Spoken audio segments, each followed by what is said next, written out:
Before we begin today's video, I have a question for the day for everyone. What are your favorite YouTube channels and what type of gaming genre you like the most? Make sure to drop all your thoughts and answers down in the comments.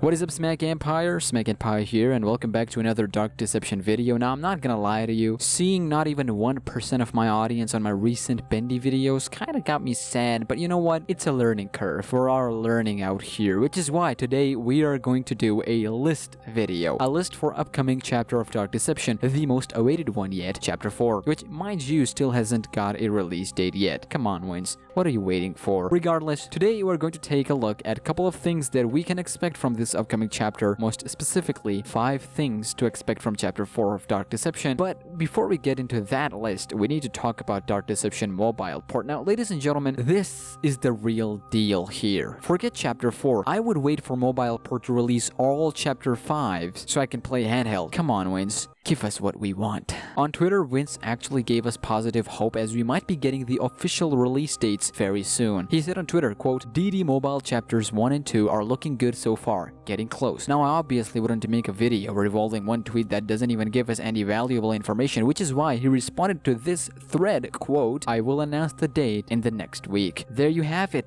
Next week, we'll be getting official mobile port release date, and I might be in the minority here. I am more excited for this than Chapter 4 itself. Sarcasm alert, or is it? Anyways, let's get back to the list itself, shall we? Of course, Chapter 4 will have more enemies, levels, powers, locations, and boss battles, more than ever before, which means the difficulty will be at its maximum peak. But at the same time, it means that there will be more additional stuff added to the core game, so they can truly cement their legacy of this chapter being the biggest one yet, kind of like box office pick with all the hype, so much juicy stuff, and insanity content all around. By the way, feel free to share 5 things you're expecting from this chapter down in the comments below.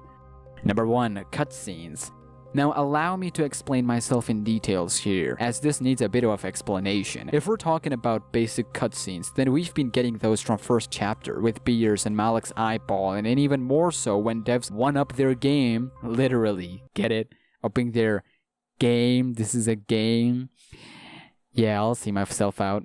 Chapter 3 saw a new addition of boss battles, which was fantastic. However, to make things even great, before each boss battle, spoilers alert, only 2 of them, there's a cutscene, basic or not, where you see Malik appearing out of nowhere and going back to nowhere. However, as great as it was, we need more of them, and we need different cutscenes, not just for Beers or Malik. They get outdated real quick. We need within level cutscenes, monsters changing their form cutscenes, we moving to next phase cutscenes, and yes, you could argue that there are cutscenes for that. They need to go beyond that. Voice crack. Luckily, unfortunately for us, it seems like they might be going to that route, as in both voice reveal of new monsters as well as new Chapter 4 teaser shows that they are taking this to next level. Monsters are finally going to get development, screen time, hopefully, as it becomes necessary sometimes in gaming to keep fans intact, as you don't want it to get mundane, of course. If they don't add any new cutscenes, it will still be great nonetheless. Their gameplay and mechanics has proven that already, but this is to really build that top statue, to really make sure they let everyone know that they're the real deal here. But expect new scenes and characters cutscenes like we've never seen before. Number 2, change of location.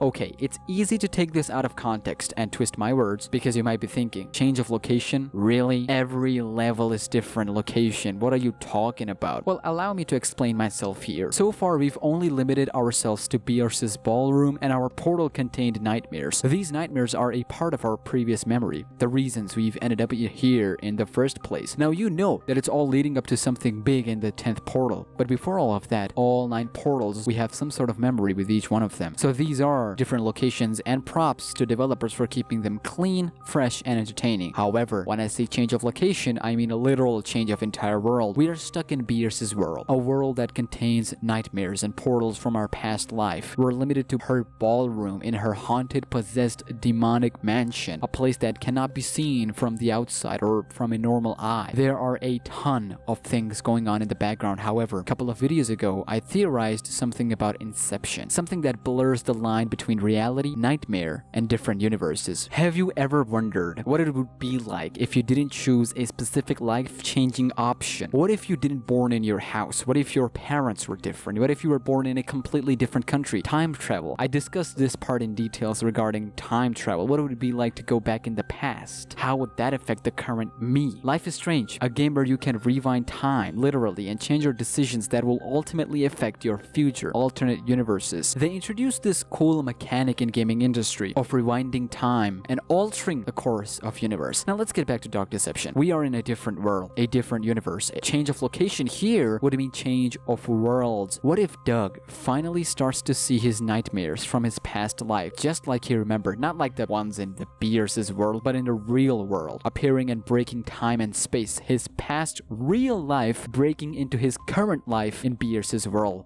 That's not very difficult, as we have seen a flashback, a dream, an inception within an inception teaser. This teaser. We need more of this in this chapter. We need alternate worlds, alternate time, a place where even Beers doesn't know what's going on, a place that's cut from everyone, and it's just between Doug and that place. That is what change of location means, and it's only possible here in Chapter 4, only at the end of Chapter 4, right after beating the level of Trigger Teddy, but right before getting back to Beers. In between, we can play a bit more in the new world for a couple of minutes. That would change the landscape of everything we ever knew about Dark Deception. I know I'm overhyping this. In reality, when you're going to see it, unfortunately, it wouldn't be as much of a big deal. I'm sorry. Number 3, hidden secrets. Let's get back to mechanical and technical side of things for a second, shall we? Let's talk about gameplay elements so far. And it has been a fantastic addition to the game. We've had secrets, ton of secrets in all chapters. At first, we only had 1 secret in 1 chapter, which was then increased to 2 secrets later. We've had secrets in Chapter 2 and recently more explicit secrets in Chapter 3. These secrets, except 2 in Chapter 3, doesn't give much other than the boost of satisfaction meter in players' head to make them feel good. It's a tactic that challenges players to the next level. It makes them want to play your game over and over again and get that sweet S rank and secrets. There's a clear line here that they're balancing to make sure players who are here just for the gameplay should be satisfied, as well as those who want more, like secrets, lore, story, all of that good stuff. They're balancing this very well. However, I feel like it's time to level up the secret game. So far, it's only about finding hidden doors, hidden elevators, and you get yourself the secret. What if we raise the stakes? What if we add more meaning to the secrets and raise the challenge to get that secret more harder than ever before? What if we do just that? I want your focus here on these 2 games, Bendy and the Ink Machine and Five Nights at Freddy's. The way FNAF presents the secrets is on another level. It can be implemented here. Each level, each game has a unique way of solving puzzles and secrets, giving you more hints and secrets. Same goes for Bendy. There are different ways to get secret lore. Some things would just run over your head, which is why Dark Deception should make it a bit obvious that, hey, there could be more.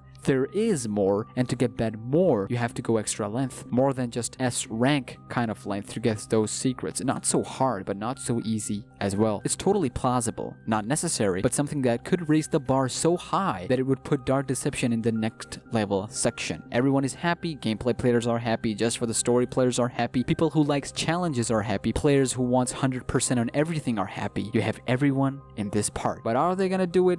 I doubt it, but it was cool to think about it nonetheless. Number 4, timeline. If there's one thing I've learned from playing this game, all 3 chapters, all secrets, everything, it made me realize that there's a lack of so many things when it comes to its timeline, story, and lore section. Now, of course, there's the surface level story going on where you see Beers, Malak, and Doug's regret, but that's about it. We don't see the story progression, we don't see other characters or their development. The only thing I was excited about was Agatha. She was the only one with the development in the story, and guess what? That one development in Chapter 2 made fans want to see more of Agatha in upcoming chapters as well. That's when you know fans are ready to invest into these characters, this story, this plot, the twist after each chapter. We need more content in terms of story progression, character development, so we can have ourselves a timeline to work with. By the way, full story explanation coming very soon, so stay tuned for that. And number 5 and finally, Tammy Hauser and Doug's wife. Alright, this is very self-explanatory. Tammy Hauser is literally the most important person in Doug's life, at least that's what I'm assuming right now. Although I don't know much about his wife though, however, However, Tammy Hauser has been mentioned explicitly. We talked about her a couple of times in our previous videos, but she has to appear now. Developers have to start making small teasers and hints and speculations for her arrival later in Chapter 5. This is her story after all. It's not just about us anymore. It's not about them monsters anymore. It's about Tammy Hauser and her justice story, although I don't know about the Family United story. However, Tammy Hauser and Doug's wife, which I assume to be Christine Drazy, needs to start giving hints about their arrival or return, or whatever you prefer, to make Chapter 5 more exciting than it already is. Let me know, what do you think of all this? Tammy in Chapter 5?